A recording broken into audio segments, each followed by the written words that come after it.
The champagne glasses shattered against marble floors. 370 guests gasped in unison as the bride, draped in $40,000 worth of Italian silk and Belgian lace, drove the pointed toe of her Louboutin heel into the ribcage of an elderly woman sprawled at her feet. The woman's tattered coat split open, scattering coins across the polished stone. But she didn't cry out.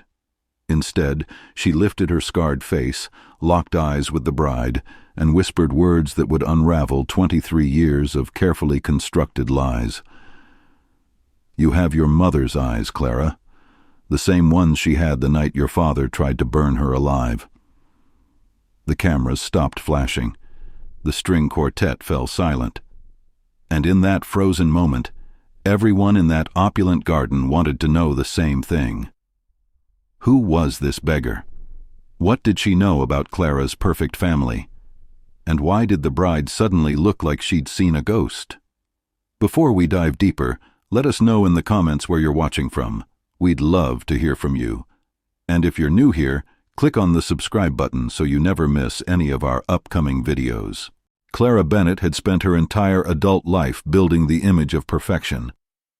At 28, she was everything Chicago's elite society expected: elegant, poised, educated, and engaged to Ethan Montgomery, whose family owned a chain of luxury hotels across the Midwest. But perfection, as Clara had learned early, required forgetting certain things. She'd been only 5 years old when her stepfather Gerald sat her down and explained that her mother was gone, not coming back. There had been an accident, he said, a kitchen fire in their old house. Her mother hadn't made it out.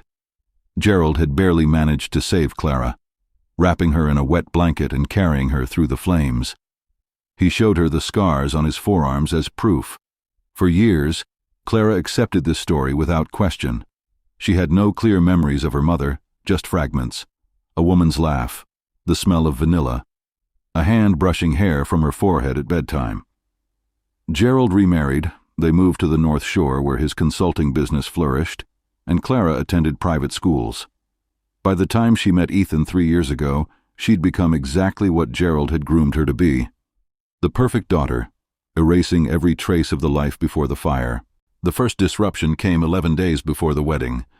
Clara was at the bridal boutique for her final fitting when the owner approached with an uncomfortable expression.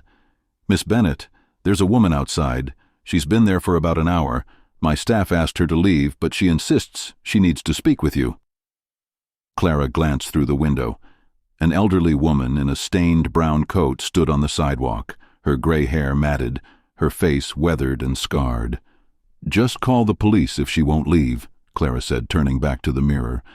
But then the woman moved closer to the window, and Clara saw her mouth form a single word. "Clarabelle?" Clara's blood went cold. No one had called her that in over 2 decades. It was a nickname from early childhood, from before the fire.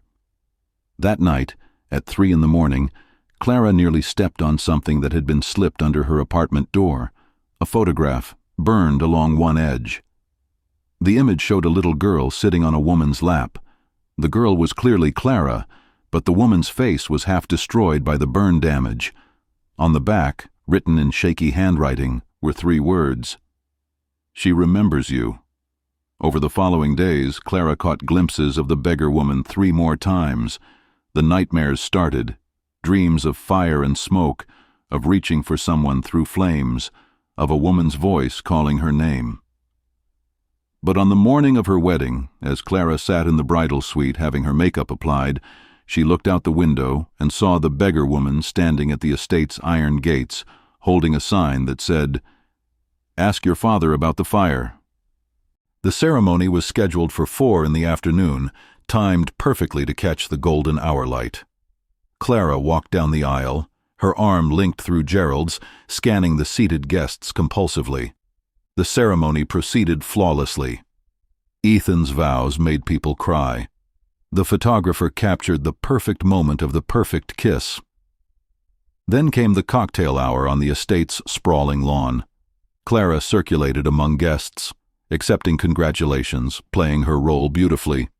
She'd almost managed to forget about the woman at the gate, until the screaming started. Clara turned toward the commotion and saw her. The beggar woman had somehow gotten past security and was stumbling across the lawn, her voice rising above the string quartet. "Mara! Where's Mara? Clarabelle, where did they take your mother?" 2 security guards rushed forward, but the beggar dodged them, heading straight for Clara. "You have to remember, your father lied. Your mother didn't die in that fire. I'm here. I survived." She was 5 feet away.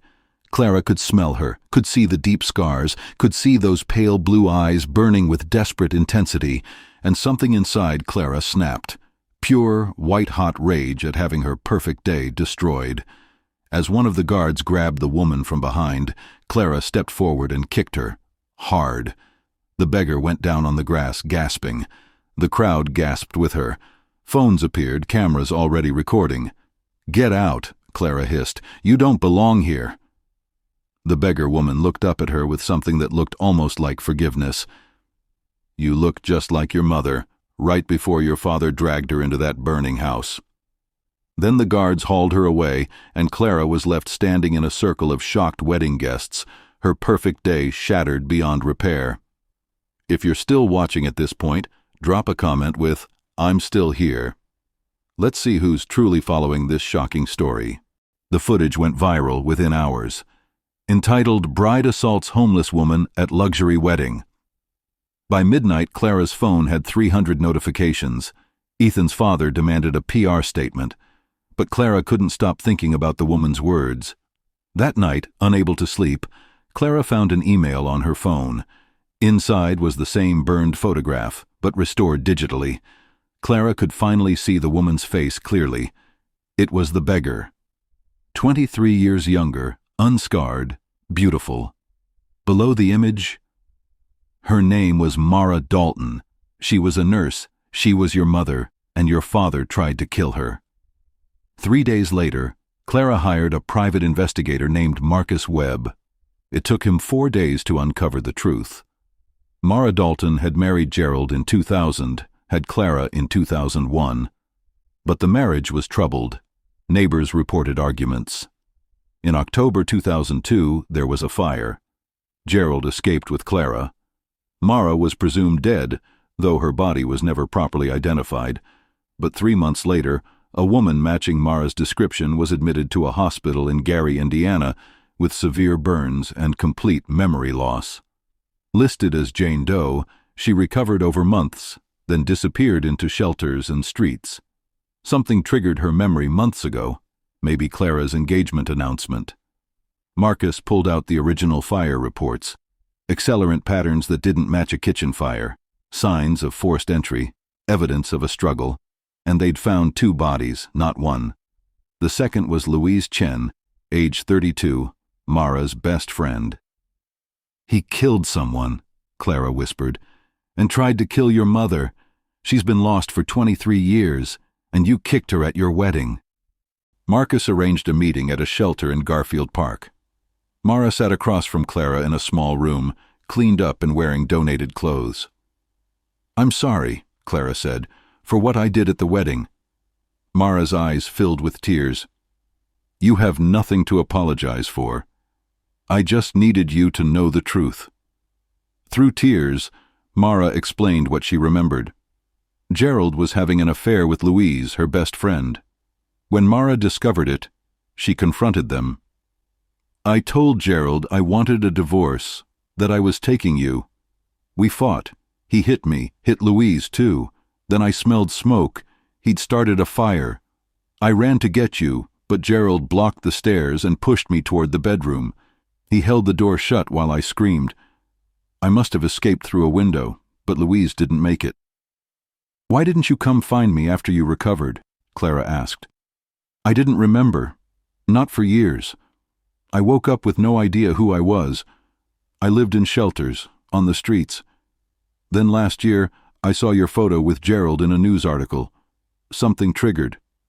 I started having dreams of a little girl named Clarabelle. I found your engagement announcement online, and it all came back." Mara also revealed that a neighbor had witnessed Gerald pouring accelerant on the porch before the fire trucks arrived. He wasn't saving you. He was covering his tracks. He needed you as a witness to say he was a hero." Clara reached across the table and took her mother's scarred hands, and they cried together for all the lost years. Clara told Ethan everything. His response was cold. "This will destroy everything. Your reputation, our marriage. Think carefully about what you're risking." Clara realized he cared more about appearances than justice. She called Gerald and asked to meet for dinner. At his favorite steakhouse, she arrived early and positioned a recording device in her purse. Marcus watched from across the restaurant. When Gerald arrived, he was all charm until Clara asked, "Tell me what really happened the night of the fire." "Clara, we've been over this. It was a kitchen accident." "Was Louise Chen there that night? My mother's best friend whose body was found in the fire?" Gerald's hand tightened on his wine glass. "I don't know what you're talking about." "Stop lying. I found her. I found my mother. She's alive, and she remembers what you did." Gerald went still, then smiled coldly. "If some homeless woman has convinced you she's your mother, you're naive. I have death certificates, witness statements.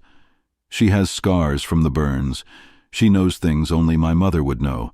And I have evidence. Fire investigation reports, witness statements."